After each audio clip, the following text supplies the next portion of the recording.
taken from a daily word, and it's entitled Perspective, and it reads as such, and I quote, "With faith and gratitude, I achieve spiritual perspective.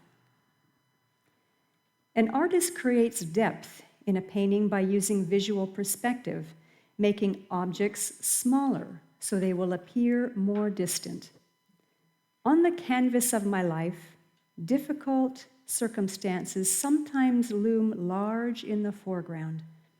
Yet, when I put them in perspective, their influence diminishes.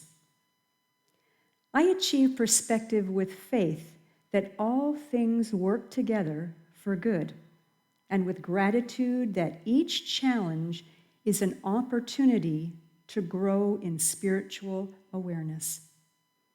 I have a higher purpose than simply solving life's frustrations. Seeing the big picture of my life helps soften the upsetting events and expands with delights. With faith and gratitude, I put it all in spiritual perspective." And so it is. And Carol now and the band. The good fellas. The Goodfellas, And yes. that they are.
the future.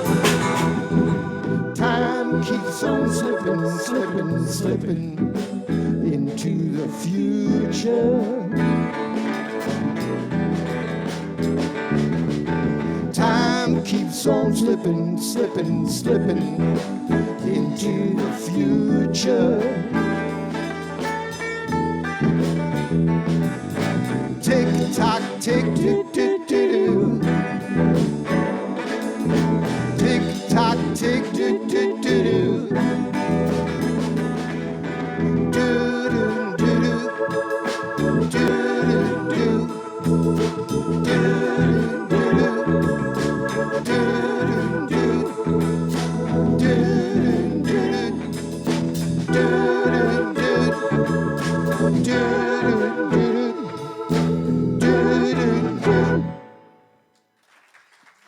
Thank you. Thank you. The band.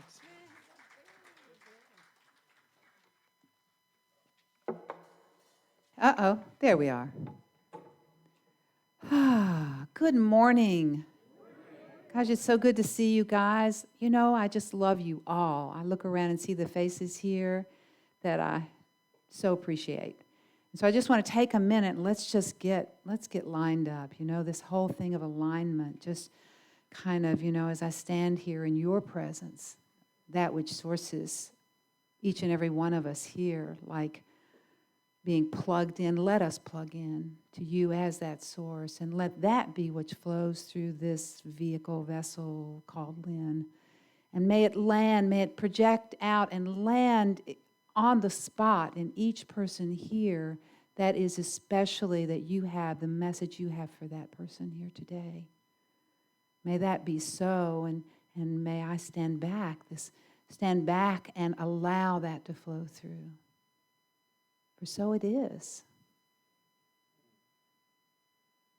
So be it. Amen. All right. Well, guys, I tell you, I want to just show you this. I was talking to some of you beforehand. So here's my notes. I was a good girl. I'm a Virgo. So, you know, you can see I have it bolded in the places that I don't want to forget and all that. So that's done. But then this morning when I got up for my morning practice, this is what I was told to tell you. So guess what you're going to hear, you know? Because the other is great, and I believe it's prep, and I know I must need to do it because I do it every single time, no matter how many times I remind myself that you never pay any attention to those notes, or very rarely. I mean, really, the last time I said that very week I used my notes, so, you know, it could happen. But today, what I was given this morning, it's all about this higher perspective, and the big question is, how do you get there? How do you get to this higher perspective? And, you know, just think of the words higher perspective. What does that indicate, if not a lower perspective, right? So guess what? There's the law of duality right away. The law of duality that we experience on this human journey as soon as we perceive of ourselves as separate. As soon as we think that it's just me against the world. It's me and then you. And then I go about giving you the responsibility for making me feel better or safe or whatever. Or if not, then I become dangerous to you because, you know, you're not safe for me. And so then I act in a way that is protective that, you know, but when you see somebody come at you like this, doesn't that invite a swing, right? Because what they see is attack, not defense. And this is our whole world is built on that kind of interaction. That's how we see the world as humans. We look out, and it's all based in fear, the fear that arises as soon as we believe that it's just me, you know, it's me protecting myself from out there, right? And I gotta be and do, and you know, and I do a lot of teaching about what happens when we believe in separation.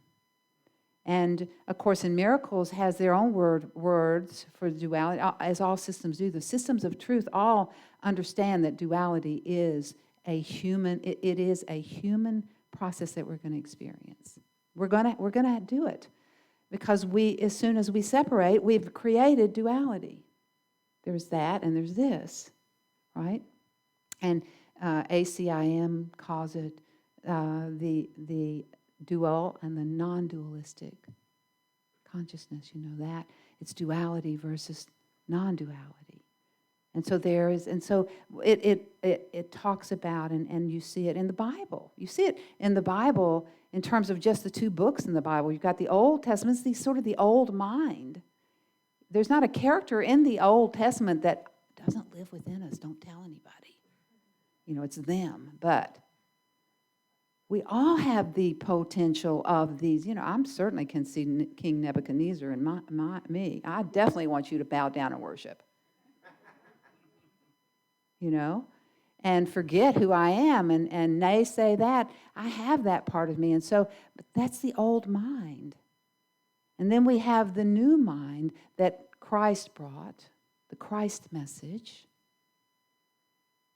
which is about remembering that we are the will of the Father, the will of that which sources me, and that all we need do is believe, and that and believe in what? Love. Love really is the greatest conqueror.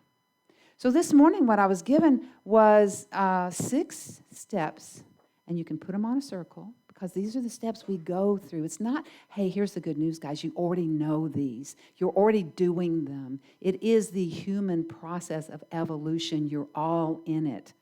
It's not something like, I'm going to learn how to evolve. No, you're doing it. You're doing it superbly, as a matter of fact. And there are 6 steps that we go through, and we go through these again and again and again at different levels of consciousness as we grow. These are the steps that are involved in what we call in my work in metaphysics, emotional alchemy. This is the emotional alchemy process. And we all start out from a place of the place we start out from is the myth, is the belief that we're separate. When we come here and believe it's me and you know, and me against the world, or me having to control, navigate, make you do what, so I can be, you know, so it's this whole thing and that's the law of duality. That's when duality is born, and the very next thing we do the next thing we do in that process, moving up and out of that, is we project our story about that we've inherited literally from our DNA lineage, both sides of the family. We carry that in our bones, guys, in our DNA. We carry that, and then we project it out. So, and I've gotten to watch families, 3 generations of families, and so I've been able to see how stories get handed down from one family member to another, and grow up with the same family lineage of for instance, not being good enough. And when I project it out not only through thoughts, electromagnetic thoughts. Thoughts are electromagnetic. I project that energy out. And then that creates an emotional tone. The thought, I believe, creates an emotional tone, which is the vibration. We're vibrational beings. And the vibration that we vibrate out is the emotional tone that goes with the belief system we're carrying. And then what I'm going to do. So that's the law of projection. And it's not a problem, guys. It's a step. It's a step of awakening. We have to project in order to begin to recognize that we've moved into this myth of separation. So we project it out, and we just really play out the duality, the law of polarity, between that in us which we really are and that in us which we're projecting out to the world. And who are we really? Well, we're the memory, the full memory. You know, in sacred geometry, they say it lives at the base of your spine, that we're each born with this code, like an acorn holds the blueprint of an oak tree. We are each and every one have that code within us. And it's in the Vedic, they talk about it as the rising of the Kundalini. It's that energy coming from the base of the spine up, that awakening that begins to bring us. And how does it bring us in? Well, that brings us through. So we move from separation. Now we've projected through blame. This is where blame. We all do it, guys. It's not, well, you shouldn't do that. Well, you will. You do. It's just, how do I do that? And when am I doing that? And can I wake up around doing that? And then we do this thing. The next thing we do when we project is we turn it on ourselves. We deny that we're doing it. So you're doing that thing, and you need to. So now I'm in the stage of denial, and I'm living in that place of it's the world. The world's wonky. That's why I'm unsafe. It's because of what you said or didn't say, or what you did or didn't do, that is keeping me from peace. It's obvious to me. And in the very thing, and when I do that, the next thing, the next stage, the next thing that happens, the next step, is that that will be reflected back to me. Whatever I'm denying, because I've projected it out. Now you're going to react to me in a way that looks a whole lot like what I'm doing. You will mirror it to me. It's kind of like the example of like, okay, so... you're trying to control me, and I'm blaming you. And you need to stop being so controlling. Yeah? And then at some point, this is us awakening, at some point it dawns on us that I'm trying to control you, you're controlling me. I mean, but the universe will just go on reflecting it. We don't have to hurry through these steps. We can hang out at any one of them for as long as we can stay in denial, as long as we need to. I believe in denial. I believe in stuckness. I believe that we ought to just sit there until we can begin to, because then the next thing that does when we move past denial, and one of the reasons we don't like to move past it, is because the next thing we do, well, if it's not you doing it, then it must be me. And we turn that finger in on us with just venom, right? And then we get mad at ourselves and we beat ourselves up. This is a step in the awakening process. None of these are things that you shouldn't do. These are all things you will do on the path of awakening. And what can happen, though, is you can become aware that you're doing it. That's what in my work we call observer consciousness. That's what that's all about. It's like, oh, I'm projecting. I'm in denial. I'm denying. I'm making it all about you. And so, personally, it took me years to get around to the place of being able to own that I wasn't always the innocent party. That I was, I was playing a part. But it's really tricky because it's really tricky because as soon as I want to point out to you that you're not owning your part, you usually, if you're in denial, if you're in that stage of awakening, you don't really want to hear that because you're pretty sure you know whose fault it is and it's not yours. Right? And so we can do this, and we will do this thing, this is how us moving back and forth between the polarities, between the contrast. This is the power of contrast. This is why contrast is so important, because sooner or later, and why do I need to see my part in that? The next stage, after I move through denial, and at projection, denial, and now the next thing that I do is I move into the stage, and this is where it begins to get good, reflection. Where I begin to go, oh, I am playing a part. Dag. Okay, yeah, and I see how when I'm mean to me, I draw people who are unkind to me because I need to see how mean I'm being to me. Can you see how this is just me awakening? This is just me as a human waking up to what the reality is. And so the law of reflection is when we really kick into the universal law that says, no, wherever you are emotionally, whatever you're believing, you will meet that in your day. If you don't like what's in front of you today, if you don't like the interactions you're having with people, guess who's being mirrored? And when we move to that stage of reflection, the next thing we have to do, or we get to do on the road, is then we get to move into acceptance.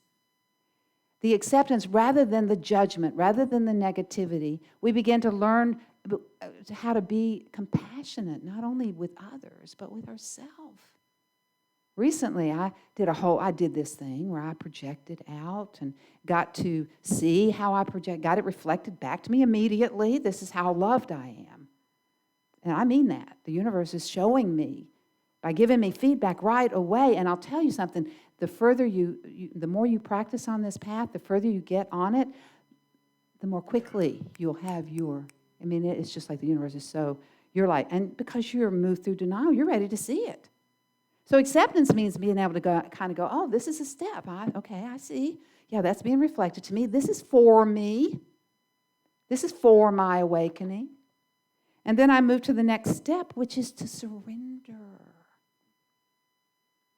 That means stop fighting it. Stop needing to make it about out there. Begin to go, well, you know what?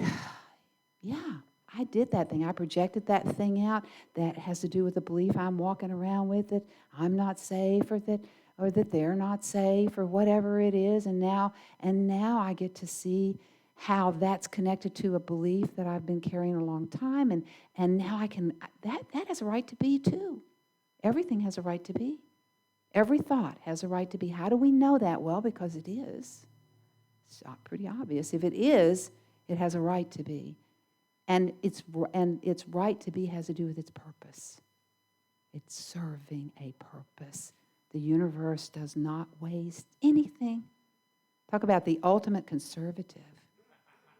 I'm serious. The universe wastes no energy. It just channels it back to you. You just get to see it again. Just, deny it again. You'll get to see it again. You'll get to meet it. It never gets impatient.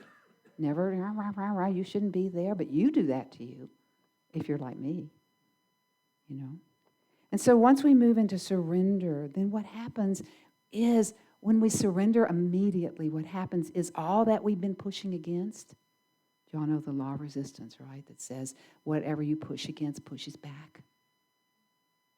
Right? So the next thing that happens is you begin to be able to express. You begin to express, rather that you begin to remember who you are. You begin to kind of go, whoa. And it just, the whole thing becomes magical. And you get to a place where it doesn't really matter. Well, yeah, there's always a preference, but it doesn't really matter whether you're down here or up here, because it's all in the process of unfolding. You are not doing it wrong. Where you are is a legitimate place to be. And when you begin to find that kind of acceptance for yourself in your journey, what begins to happen is this.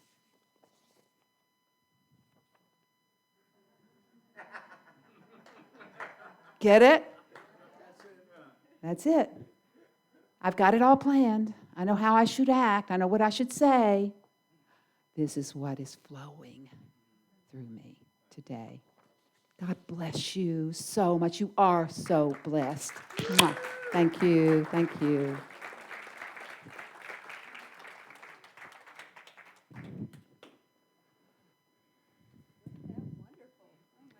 Thank you. Thank you. God bless you. Yes. Thank you, God. Thank you, universe.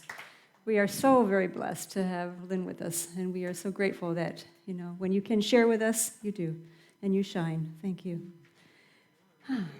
So at this time, we're going to move into our tithes and offerings. And so we invite you to take your tithes and your gifts in your hands and bless them. And I'm going to ask the ushers to come forth at this time, please.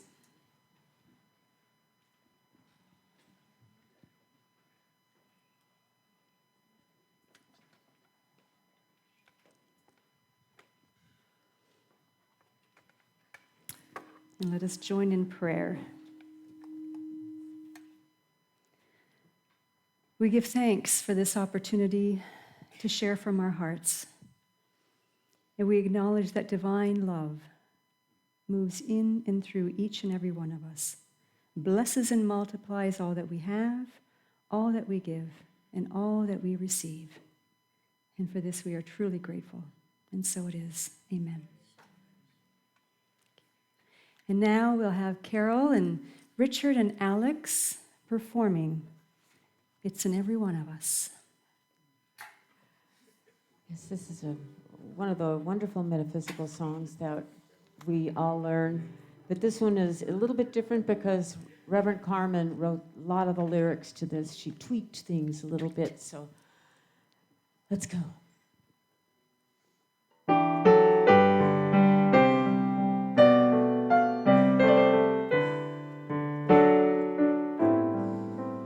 It's in every one of us to be wise.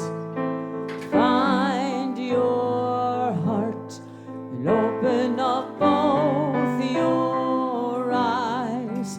We can all know everything without ever knowing why. It's in every one of us, you and I. It's in every one of us. Don't you agree? When you find your heart, you awaken your eyes to see. When we all plant seeds of truth, love's the answer to why and how. It's in every one of us, here and now. It's in every one of us, and I just remembered. It's like I've been sleeping for years. I'm not awake as I can be, but my seeing is better. I can see through the tears. I've been realizing that I bought this ticket, watching only half of the show. There is scenery and lights and a cast of thousands. You all know what I know, and it's good that it's so. Love's in every one of us. Let your spirit glow. Love is light and changes the world, you know. Take it with you now as you grow. Help each one to know their worth. Let your heart shine inside out and change the earth. God's in every one of us. Show you care. Change the world that we all must share. For God's love is here in us now, and she loves us all the same. God's in every one of us. Praise her name. God's in every one of us. Praise